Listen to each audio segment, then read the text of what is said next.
This is a free sample of the book How to Talk to 9's and 10's by Cairo Copeland. The first half of the book is posted right here on YouTube, free for everyone to listen to.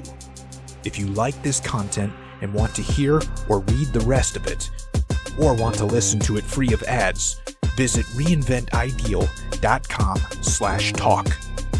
The book is available on Kindle, paperback, and Audible at reinventideal.com/talk. Chapter 4. Shortcuts to get past small talk. Now that you've opened her and found out she was in a social mood enough to talk to a stranger, you've introduced yourself and learned her name. Maybe you have even made your intent clear. Either way, you're still in small talk and need to get out of it fast. But how?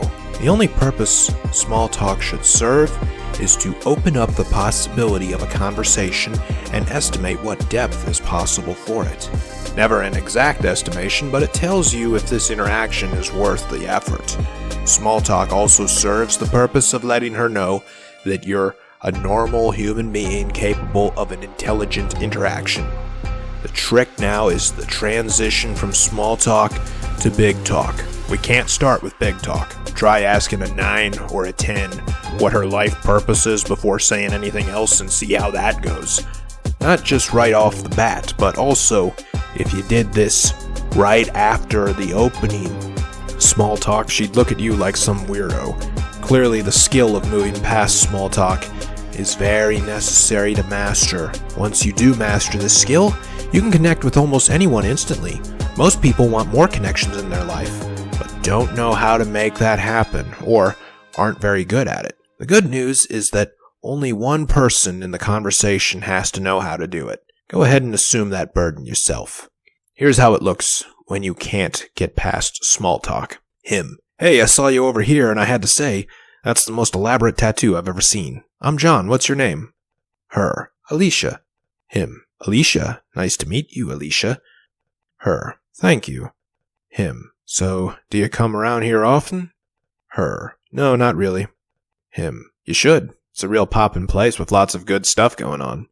Her. I didn't know. Him. So, where are you from? Her. Charlotte, and you? Him. Tampa. So this is quite a change of scenery for you, isn't it? Her. Yes, I suppose it is. Awkward tension building from him running out of things to say and remaining silent. Him. Well, I guess I gotta get going now. Her. Okay, nice meeting you. The sad thing is that she probably liked him, but he didn't have the skills to get past small talk, so she ended up not liking him because he made it awkward. Her comfort level faded, which he could sense as the social pressure on him became too great to endure. Thus, he ejected. It feels awkward because you end up talking about things you really don't care about and fail to relate on. Does the guy in this conversation really care about where she's from? Does she really care where he's from? Probably not. They misused small talk for its purpose.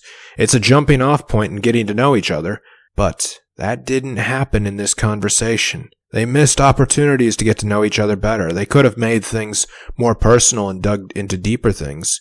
She says she's from Charlotte. You could say, I've never been to Charlotte. What's it like there? Then she tells you about it, and what she says will either be flattering or eschewing of the city.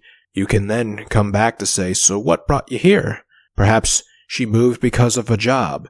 You ask her about that, and she says she works at the hospital. You could then say something like, oh, my friend works there too. So tell me this, what do you like better, healing people or the status of a universally respected career?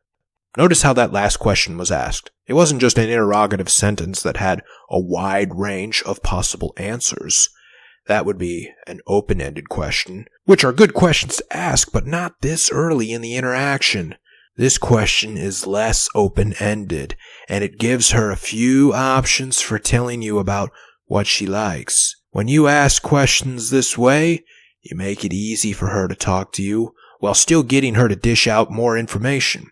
Further, you set yourself up to branch off into other areas of conversation, From here, you can ask if she always wanted to do this, if there are things she doesn't like about the job, if there's something she'd rather do instead, if there are parts of the job that make her feel like her life has been a good one, etc. The point is to get to relating to one another. This is what gets you past small talk, reaching the point where the two of you can see things from the same perspective. If you fail to get past small talk, it's because you failed to relate to the other person. Your objective is to get her to tell you about herself. People only do this for people they like. If they're telling you about themselves, they don't stop to logically deduce whether they like you. They just assume they do and justify why they do later. How connected someone feels to you has nothing to do with how well they know you. It has everything to do with how well they think you know them. Asking where she's from and what she does will not do this. But dreams, passions, motivations, and story, she begins to build that connection in her head. Ask the right questions. What do you like about that? How did you decide to do that?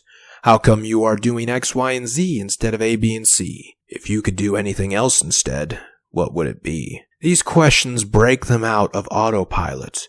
They're so used to answering the same tired questions that they have canned answers. Even as they say them, they feel like they're just playing a pre-recorded message for you. You can't connect with someone on autopilot. You want to get her thinking, investing, and putting work into the conversation. That builds the connection. When asking the questions, though, avoid the word why. The word itself usually puts people into a defensive mode. Worse yet, it's a question we're used to hearing from annoying little kids. The better course of action is to try to find out why without directly asking why. This will help you move beyond the basic. Why seems like a canned question or one that's asked as a reflex. It sounds like you're only asking it because you feel obligated to, instead of really wanting to find out the reason. Whereas asking something like, how did you decide to do that? Instead of, why did you do that? It sounds like you're more interested in the real answer. It is not often that she's asked what motivated her to become a nurse or what she'd do instead if she got the chance. Always try to relate to her and what she tells you when possible. If she says, I'm from Miami, you could say, amazing, that's where my parents met. How did you find your way here? Notice with this response, it isn't an immediate follow-up question by itself.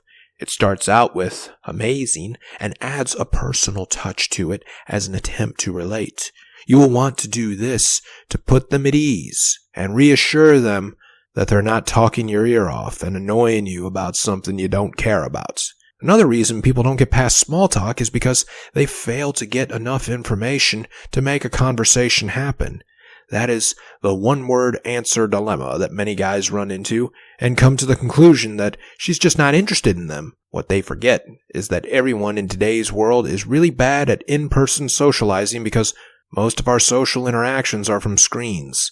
Women are no exception to that, but they are made very happy and even aroused when a man can carry the burden of making the social interaction progress easily. What most guys experience is this. You. Where are you from? Her. Kansas? You. Nice. Her. Yeah, I guess. The one-word answers aren't an attempt to shit on you and shut you up or tell you to buzz off. If she wanted you to buzz off, she'd say so. It's her saying, I do want to talk to you, but talking to strangers is hard for me and I need you to be extra good at this for the both of us. You. Where are you from? Her. Kansas. You. What twister brought you to this side of the rainbow? Her. At first I moved here for a job. Then I fell in love with this town. This conversation has the potential to go somewhere now. There was so much meat in her last answer to ask about. You may have even hit jackpot if she really likes The Wizard of Oz. The next important aspect is to tie a train of thought back to a preceding one. Some guys will feel they have hit a wall at this point. You. Have you ever tried surfing?